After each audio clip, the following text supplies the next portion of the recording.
All right, let's dive in. Today, we're pulling back the curtain on ARK Invest, one of the most watched innovation funds on the planet. We've got their complete trading data for December 1st, and we're going to decode the story these buys and sells tell us about where the future of tech is really heading. Let's get right into it. You see, every single trade is a clue, a piece of a much larger puzzle. So the big question we're asking today is, what's the narrative taking shape from all this data? Are they doubling down on their big bets? Or are we maybe seeing a pivot towards something new on the horizon? Let's find out. Now, the only reason we can even have this conversation is because of ARK's really unique policy. I mean, unlike most firms that keep their moves under wraps, ARK publishes their trades every single day. This transparency gives us this incredibly rare, near real-time window into how they're thinking and what they see coming next. First up, a huge theme just jumps right out of the data. A massive bet on autonomy. And listen, this isn't just about self-driving cars. No, this is a much broader vision for a world that's run by automated tech. What's really fascinating here is just how diverse these bets are. You've got WeRide, which is a pure play on autonomous ride-hailing. But then, look at the biggest buy as a percentage of its fund. Deere & Co. Yeah, the tractor company. It's a bet on autonomous farming, and they placed it in their space exploration ETF, of all places. They also added a little bit of Kodiak AI, a leader in self-driving trucks. This shows a multi-front push into autonomy that goes way, way beyond just cars.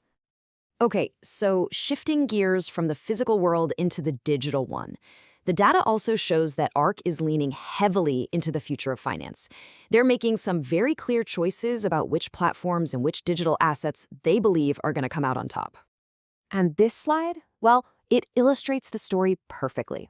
On one side, they're adding to Robinhood and their very own Bitcoin ETF. On the other side, they're trimming the cashback rewards company Ibotta. And not just in one fund, but across two of them. It's a crystal clear signal of capital rotating, moving away from consumer rewards and toward direct crypto exposure. Their conviction in crypto is just undeniable. This chart shows the buys into their own Bitcoin ETF, ARKB.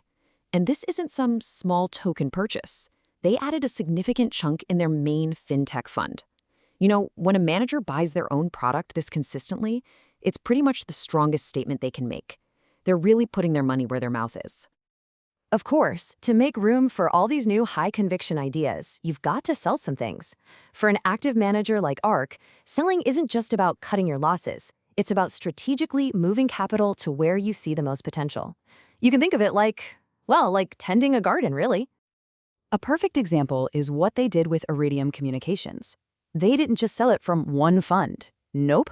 They trimmed it from their flagship RKK fund, from their ARKK Autonomous Tech Fund, and from their ARX Space Exploration Fund. That kind of coordinated selling tells you it's a high-level, ecosystem-wide decision to dial back their exposure.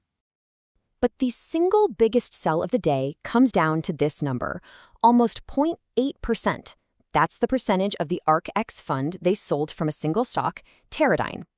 Now, while that might not sound like a lot, reducing a position in a multi-billion-dollar ETF by that much in one day, that is a very, very decisive move. So here you can see that big Teradyne sell in context. It's leading the pack, followed by a pretty notable trim of the automation company, Symbiotic, and that Ibotta sale we just talked about.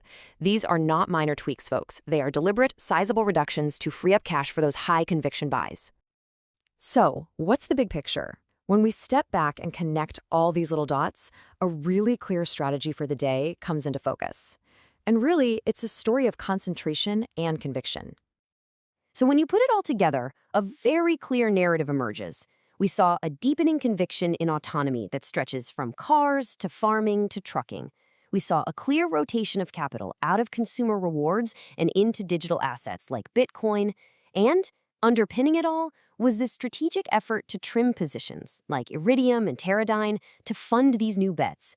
This wasn't a random collection of trades. This was a strategy in action. And that leaves us with a final thought to chew on. Is what we saw today just the normal, calculated churn of an active manager with high conviction? Or could these daily adjustments be the early tremors that signal a much larger strategic pivot is underway? The data keeps coming, and we'll be here to analyze it. Thanks for watching.